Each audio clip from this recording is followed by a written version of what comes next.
jarala akwa be o bela jelen fo o bela jelen wari mando Nura FM aweka do o kuma so bayin gono ayito la sa ako abe foli internet kara kone Londres kara kara anga foli biye we sonike amba fana fo aisata sila afo ka wali mando sanga ani wati minye aweka do Bambas BDS suguna mfa mana madoni ade fana ambe foli anita ni amba la sama ndo mi ko foni aweka do ambata de fienga nga fo minya aweka do krange do kaswa general sambu ade kana boda soro fiu sabu general mine ko ne odabombe mali kono ni wati na o kuma sa minya mamanture amba le ka fasire ambata ko di bo sebe ngono sebe men no ba wole ko nouvelle aweka do horizon Nouvelle Horizon ninya leta maye aweka do mamanture ale kuma mbe no minya aweka do on l'école karamugo jongo ala minya kunuye l'école karamugo bora ka keka aweka do yoro belebele min flesat omnisport kono no be wole ko pavillon de sport bora ka keka yemfa dew minya aweka do werete ka aweka do saria de min be no be sigini de ko fo no be article 39 ko fo article 39 yere ni jatimene ke wari de be akono article la minya article 39 ahla haliyan na kibariyo o koni cara kosobe ale kol karamugo be farala nyu angam be bora ko bo kunti dore ko ka laje ka fere ani dabalike même bise ka to article 39 away kado habitual nola ta kala kana awashi ngulu kana dimi fu dingele away kado o kana article 39 o kana soro abana taymi ko ye premier article 39 ni ba le ko koni be taymi ni awo taymi ana design jangu suma daleno bitugumna bitin yere lese dandu jikala nguli ka hatay kala ka sukara faraka o nyeba le korkar mo rude ateni te wuli ndabo ni jugoina wolu be korkar mo gon tellement que war boka telu mo lu be ti barada kle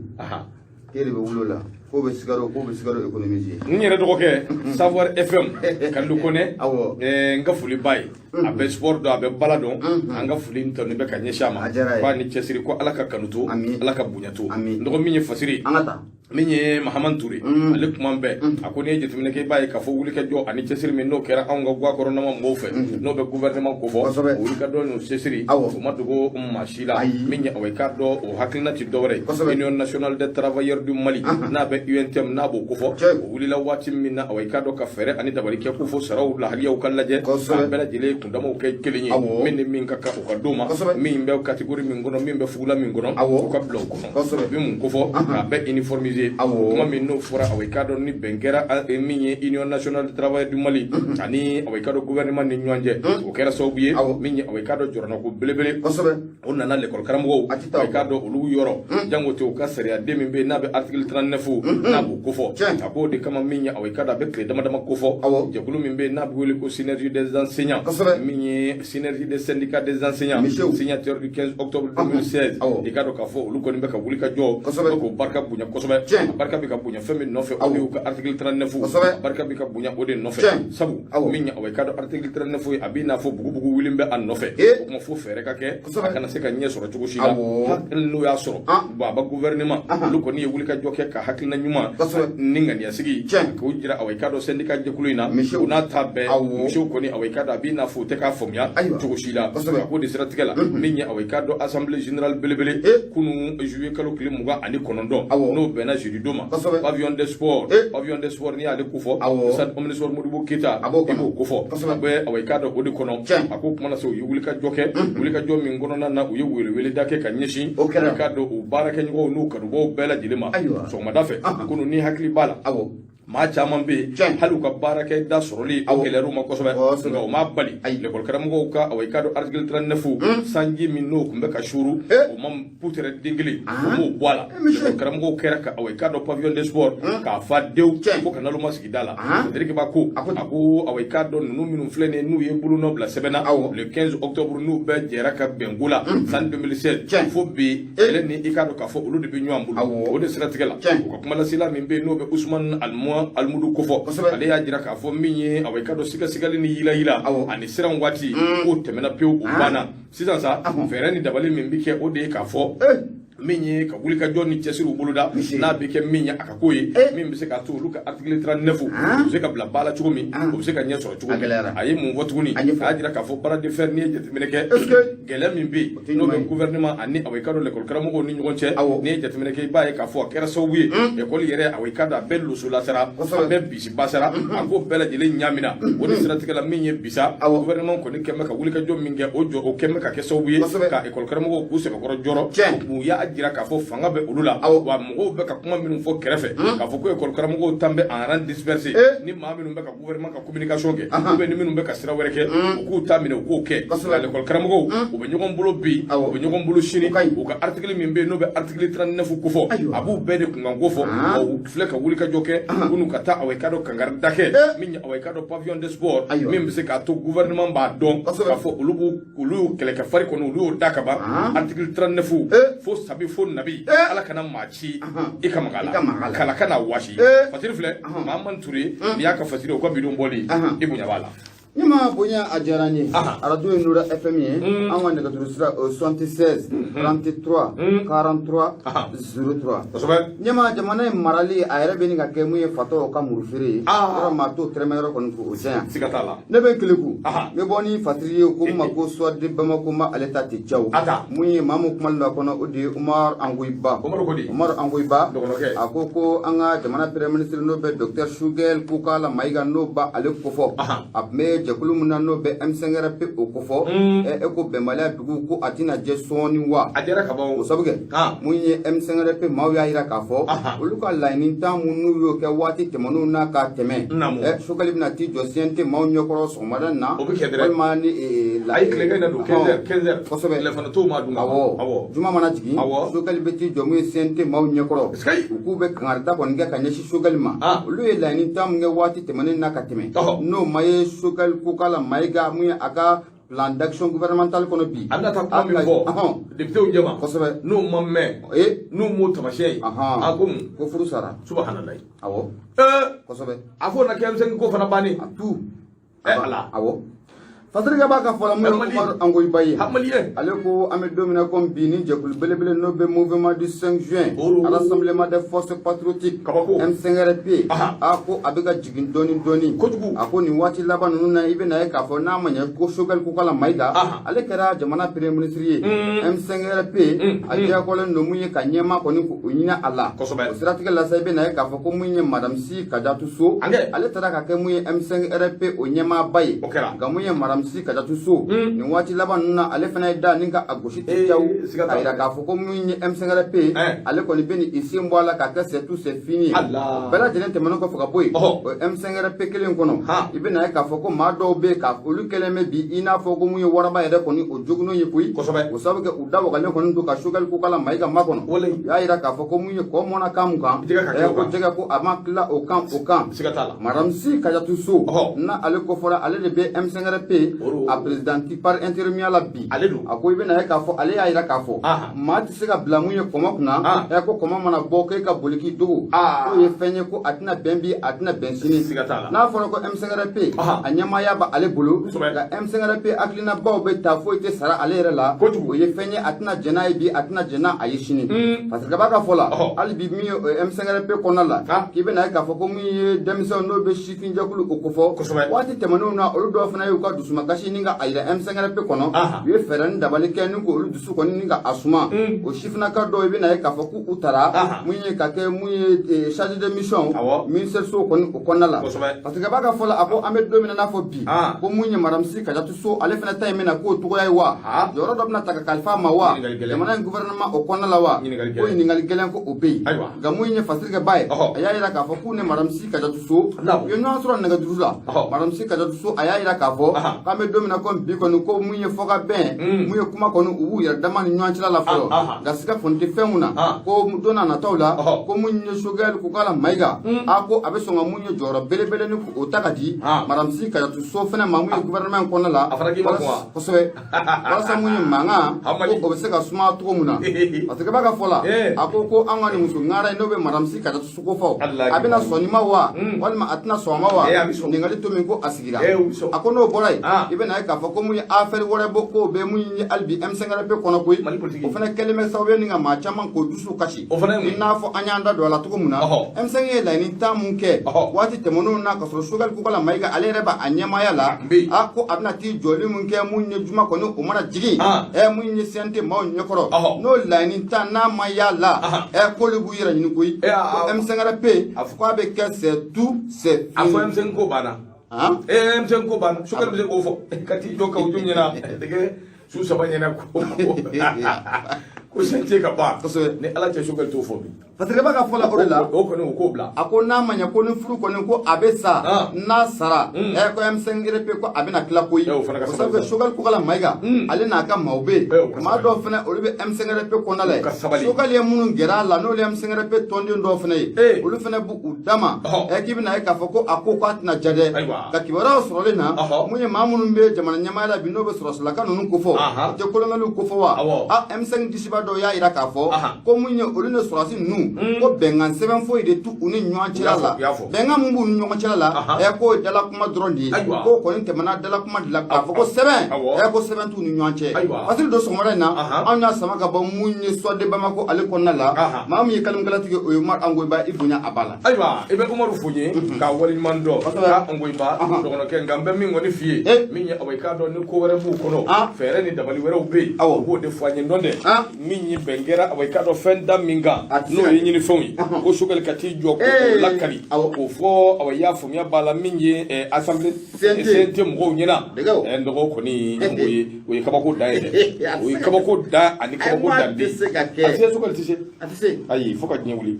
ase da o kanu yere ne o ko ni mbo fuye no be ko la ndo mbeta ni fasiriye minye awa ka do sordi mo ko ne ba leta e ka do sordi mo ko maimuna dumbia ale kuma mbe ndo mani yamani me shidi mala bolike affaire belebele do be no be ka turu tara andala abisa jaman bo on yere tirke no de fiye Burama Touré na ko ngadi kosobe nga Burama Touré minya awai kado anyama tunna auna abisa nduru jate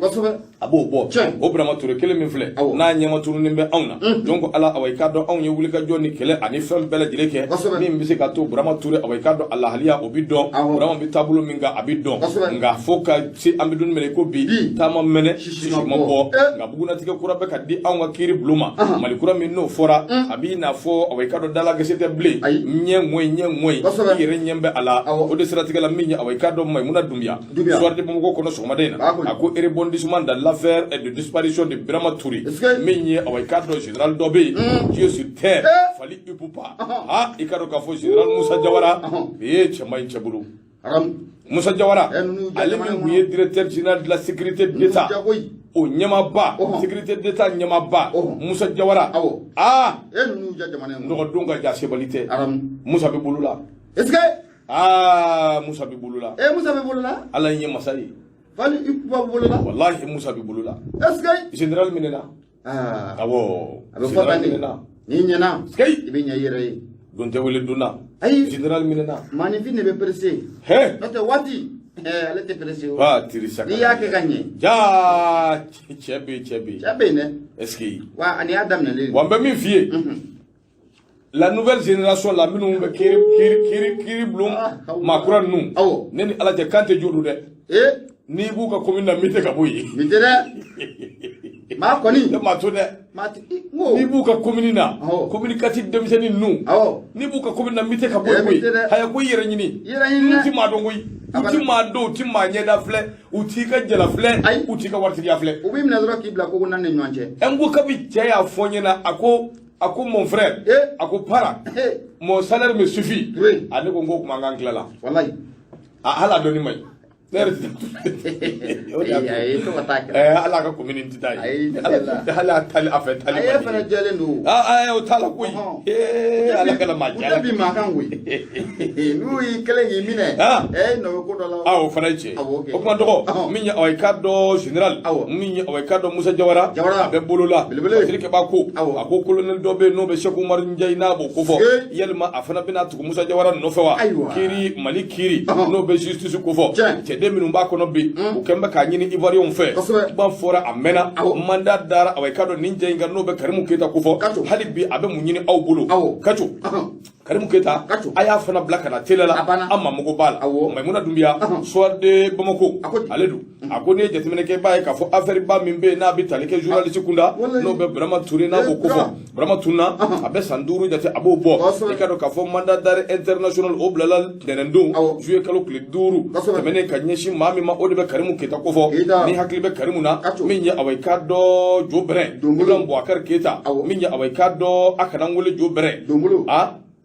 Dombolo fana ni kaka na wole ko jobele domula ibe ka wo fole yaklite domulu la aw fana chen yaklite domulu ni hakli bala akok mana sa minya away kaddo Ibrahim Bouakar Keita dedu minya Karim Keita mandat d'arrêt international o blala a contrôle ma minya mandat da kan dai o be away kaddo makoro ko fo communicat du district de Bamako kiri bunango abo ko fo minya away kaddo yani Karim teka kadaka abedo ne ko bi wuri ka jokele do koy minya général mimbe na be Moussa Diawara ko fo sécurité d'état o nyama korodu jongo ala minya away kado garde anako dodu tege dara Moussa Diawara kaddi dai Moussa Diawara abe bulu labbi parce que ko ako minya jiga ba 2000 flene no minena jongo ala away kado mimbe taliga Brahma Touré ale ka tununika o ba jira ka fo kabri jouer kalo clé duru foko na zambi don mine ko bi ko ne be ka tachugo mi o be ka tati Karim Keita mandat d'arrêt dambaka be sigi be ka kono mimbe se ka to abina kana nyefoli ke général de division Moussa Diawara tege dara ale kan ten joy abe bulu labbi ni général min fleni joko ala utara nofe akasodi kalo klem muga ani konondo kata nofe min ye baba général angoni aho kunudo dere anambi nofe o nongo mbela ka furugu ka tana yoro la yoro min be no be away kado gendarmerie ko fo ka away kado yoro min be ni o kanga blay pa blala ye hali no ya soro ateka so bombala ni bebe Brahma Touré ka affaire ko fo akuina fo min ye away kado sariya ya fo chugumi ale général je ko do ministre min be no ye away kado ministre de la défense ñini ka se oma min se ka to abiya maria di o ministre de la défense min be o joni lieutenant colonel colonel do colonel Sadio Camara Sadio ama ko ere gelia malikura mi tugo mi hali ni ne Sadio do ya kanga na November ma ko blala Sadio ma ko geli hali do ni akoma gelia Moussa Diawara le nu tara shedini ta kata ka bwa ka so chaman chabulu nu jaja mana ngono sa endo ni bise sabali wallahi ni bise sabali wallahi ala inde masaide kosobe ala inti jigi ka kuma mashi ayele makatili nga nyeba mbela wallahi be ni ye fonfo mi nge cheka billahi ika fon fi saya kosobe malo kene itisika abada eche me ni ye fonfo mi nge kaso ke ebise kula ma mi bise kula odi o senai fitini o di ema enyina ni yere ko ifilila iyere ma jamana min gono fandaw min ye jamana ibita jamana yoro dawla wallahi nu ye daraka dum klela ati soro jango te sura fana do bilu ka milliard fete ka ta du were artistu wele kana no lu ye jamana kono de beskile du tama mene shima bo awari bora mi jon ni Brahma yɛrɛ ka saya ka bɔ yen est-ce que ninnu dɔw kan ka to yen wa abada ayi mu mɛna milliard fêté fali ou pas be déplacer à joli ONG Kuturu association Kuturu de be fara ɲɔgɔn kan dugu Kuturu pour que ka fali ou la bouger ole kele yo black na kele a donné ministre dɔw ye donc fo bu sojoro ka wuli aram anniversaire kene ka ne ni ala tɛ fo be ndi ye dongolo dona fo bu sojoro ka wuli anga flaw kan jaraki be amu don anga takamba be amu don esino fo ga bala dum ba de bia aw ma se kan ne ba solo ni jonu wele o kana fo fali ko anga milliard o bawo ka sanu ndi ayo afle bi de donc ga se balte ha abisi on zone trapement abana voilà on son placement woni nani Fasir kaba ako ikado mi ni njenyi mi Moussa Diawara dawa be bolula ako away kado kle dama yani away kado akamine kuna funi disira do be olu ya jira Jeune Afrique kono ka jira ka foka bir Ibrahim Bouakar Keita ale ko ni tara mi away kado neon ko ni lamgali dabre kibariya do be min bi talike Brahma Touré ka dossier ka kibariya do be ka bwa kono doni o kibariya minu be no be ka bwa kono min ya away kado Reporters sans frontières olu yere chaman vo sabu olu ya jira ka fo olu yere enquête chaman ge Brahma Touré ka saya ko kan u ye kurafoniw caman u y'olu sɔrɔ Burama Touré jongo ala away ka dɔ min ye a nɔfɛma dɔ kun be ani min kun be ɲɔgɔn kan o ye kibaruya dɔw di Reporters sans frontières mɔɔw ma Reporters sans frontières mɔɔw ma dogo dɛ Burama Touré away ka dɔ ko awa a kun b'u bolo a bi kalo caman bɔ waati minnu na an kun bɛ k'a fɔ ko Burama tununa a bɛ min a don ta bɔ ta a sara kuma caman ya o bɛɛ y'a sɔrɔ ko Burama Touré ko a kun bɛ u bolo Burama Touré en effet était détenu pendant plusieurs mois dans une prison secrète de la sécurité d'État. Ay galomana san kemeke bolla wa fasiri kaba ako Burama tunda tukule do wati chama sécurité d'État o wo kono o kaso dola ako abayka do minye ninchen halibi o keleme ka kurafoni numbla dans le conditionnel minye abayka do amba lame ganga ka foko kurafoni sira do de o ka famia fasiri kaba ko ako minye abayka do mami mbe no ni Burama Touré kumbe nyogon fe o ye mun fo akodi alamede Reporters sans frontières ka kuma do assure que le journaliste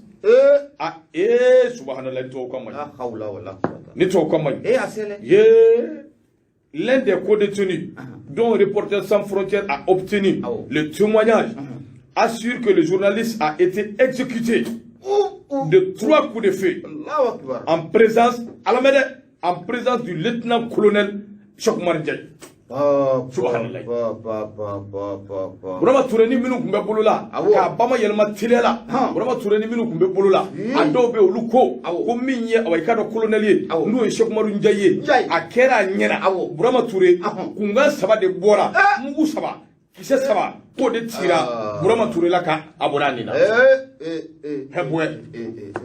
Allahu akbar le monde dunia nyamani ngalera fasiri kaba akwal no ya soro ninja no be Chokmar awayka do Ndiaye ko fo ale ko di man nomine ngale fana ka kunga na ka manga u chaile be ko sobe wati be abafo ko wati ko ya soro ale be kalana awayka do nanzara u katugula ama ke chugo dem seni minum be communicatif la be nunun te tamakiya uti sira uti ila o mu guti maka warla nu ko ni kiri min damine awayka do ne no bala ma mi fa irafa Burama Touré fasiri kaba halibi awayka do Maimuna Doumbia soir de bonko ali ajira ka fo Burama Touré hakilla jigina akumi bara ke journal do de la nangama ko le Sphinx awayka do dondo Burama nana kana ka démission papier kanoda ka ka fo ko ati bara ka le ti bara ke blé ambi bali ka bo mun galama minya awayka do journaliste Burama Touré atununa ma do be bolon shila ko Karimu Keita Karimu welela adoni kama awayka do kiri awayka do akmola e gawsu mu yisoro man gambe ka boy fe adoni kama Burama Touré awayka do mi atununa bulumono ni shina Karim Keita welela ayi banga ta kulgoto ko sutura brifini kumbirle mbaka wa baba kunye president kuma na kadin bita na kadin tita amidon mine gobi malikiri ko ni ajira ka fo ko kura were bora ko ngono na mi mba yira ka fo jongo ala welelu kanga ke halibi kanyini ngalu ke odi ato general ale ko ni mine na folo ka bla berela Karim Keita wuli ka joba nofe abise kana chugomi ni ala sona no ko bora chugomina ni dossier na nura FM tan fe ambala ci anganu bani ande me boma yel su ko sika family sorala radio nura FM bi kono do ani nani to be murmuru duru ndo afo critique la mo nyena affaire Burama Touré no datura yel mo yeno re ka datugo dossier wera ubi uko dale bismillah ande frelate no dossier wera ubi abeni ala ce dossier wera ubi frelate ayo dale ce ambo souteni fo saya aw dale ama faka bi makande abada feminu be sika kembe minuna minu yanga waru dun ka dun be polombolo na nu ka furukiya bawi ali bi kube fanga nyinina aba kan ka furukiya la imna ufo mutane furukiya mini ne ma ne tate ne privé de kana laje de ay nga furukiya ndirge dia adia batamba sanunu batili mba nyafuye kanya ka furukiya mani nzade sanunu batili batamba nin furukiya mbi sanjama bombulu batamba de nin kala k'a dun ka na voilà n terikɛ don Sanuru Bacili bɛɛ ko a ma ko Batamba donc ka n'an ka n kelen ka furukiya ko fɔ i bɛ n lajɛ ayi n'i ta in lajɛ o k'a fɔ ko n fana ka furukiya n'u taw an tɛ kelen ye dɛ a caman kɔni u bɛ yala ni ɲɔgɔnna fana ye o non ni tɛ kelen u ta u yalatɔ n'u ta joli b'o la nin dun filɛ nin joli tɛ nin na nin kɛnɛ ni nɔnɔ kɛnɛ de bɛ nin na Isa kaw jɔn ɲuman na anw bɛ nɔnɔ kɛnɛ de Ndo fasiri filɛ nin ye Maimuna Dunbiya nin y'a ka fasiri ye o ka bidon bɔli i bonya b'a la o kumana bi bɛ min fɔ kɛrɛnkɛtaw ka choix général kana boli baasi kana taa Mali kura vive la justice malienne Heboué wallahi oui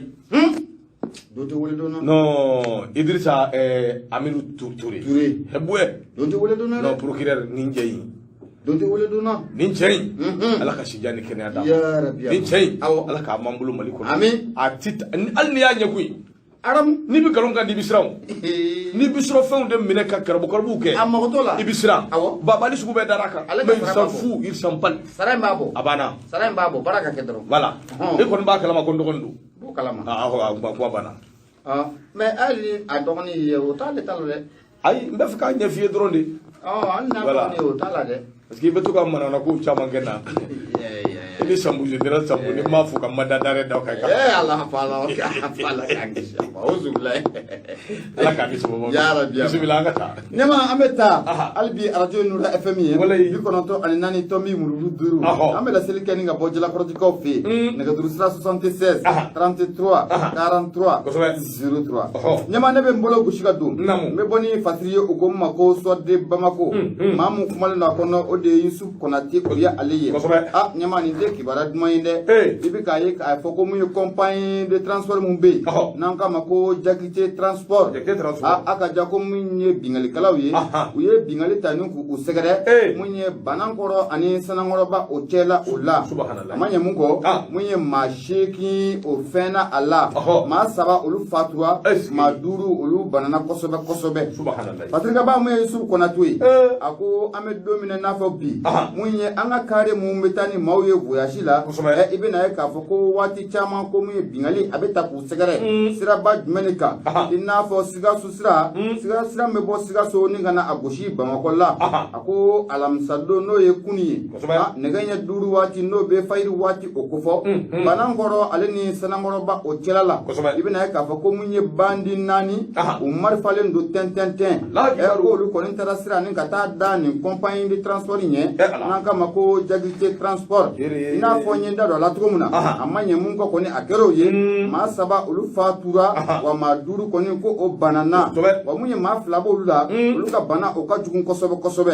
strategical la samu nyama bina ka fo mamunu banana ye ferani dabali tige senga jona ni ko luta kana blamu ye hôpital Gabriel Touré o konna la nga fatirga ba munye Yusuf Konate aya ira ka fo ko ni sira ko fole mun fleni ko sanga ni wati bala dele ki baye ka fo ko munye bingali kalaw ye o beta sira de koni ko oda mawnye akoko ala mamme ko wati temono na ibe na ka fo ko mu kari fla ulu fla betra nyon kon ko goshi dibila ma sura dore fe ko ya sura ko mu bamanju uye sira kon ko da kari kelenye o kari ko yo compagnie fuluna mawye o sira tiga la sa ko kera wure se bugu o konna la o manya munko ako o kari fla fana ko nyon sira ko goshi ma bi kononto ani nani ulu banano ula ma kele o fatura ula parce que ba ka fola albi ako wuli ka jo ko ka jona nga jamana fama fe ka ferani dabali ko osigi senga sira ko fole mun flani mamunu be voyage ko ninga asira ko fole nga ni mesiga kishi to muna ako ko mu anga lagana bawi ka nga ferani dabali bala jele ne tigi senga na manye ko karo kare ko obe voyage su fala fe ka la je ka lagana ba nyana flani ko obla o kono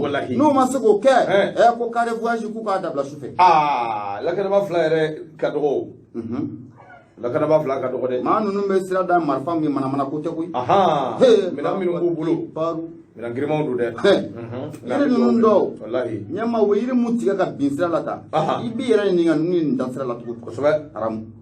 ala ka nyaka dam wallahi patro so mana na anya sama ka bo mi so de bamako ali konna la mu Yusuf Konate ali kalim platike bunya abala no su ka kalmuni ale blaza hali bi fasiri bambulu koro ade awayka do ale kuma be sebe ngono sebe mennan gwa mako nouvelle horizon ako awayka do politique gunago anga tamu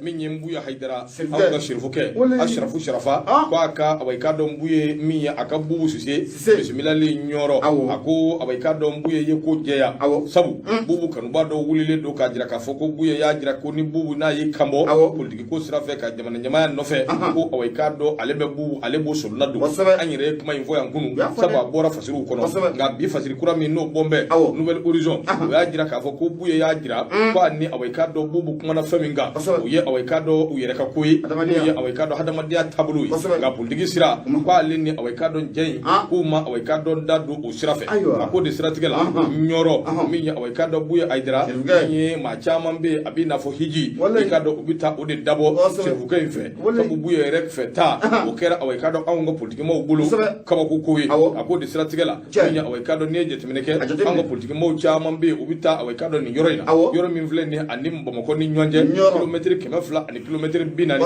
nangwa mako nyoro nyedo buye ne mai yedo ine nyama eredu nyedo ado mi awayka do islamia yere ayo stangoro ta ko nga buye kangi farati anga politique ma nun dowla kangi chugodo ma nun dowla sabu awayka do ale yeri yelma ani ma do yeli nyonve fana ya adama kibariya fana ya adama kunafuni ko di kaba ni premier ministre ko min vle ne Ibrahim Boubacar Keita ka wati ayka do ale ni buramaye ko ingunje ayere tari yere sura parti la no be URD na bu kofo ka do atara buye nofe do werete kata jamanyini ka shuru ka ka ale yere ka mo na fo ko shirufuge nyoro shirufuge kwa yere ninje kwa ya bismillah mo na fo ko kuma ko ninje kuma minumbi ka fo ma yelma hakila minumbi ka di ko lute je akoni alaje mbuya haidara nyoro shirufuge minye politique mo nu je nyoko chama be ulu ko ni binama ube ka hirike ka nyeshi ninje ma no yebuye aidara ado yere be hali minye awayka do anga gouvernement o kayre nyo no ka jogonye bo do woto en bulgusu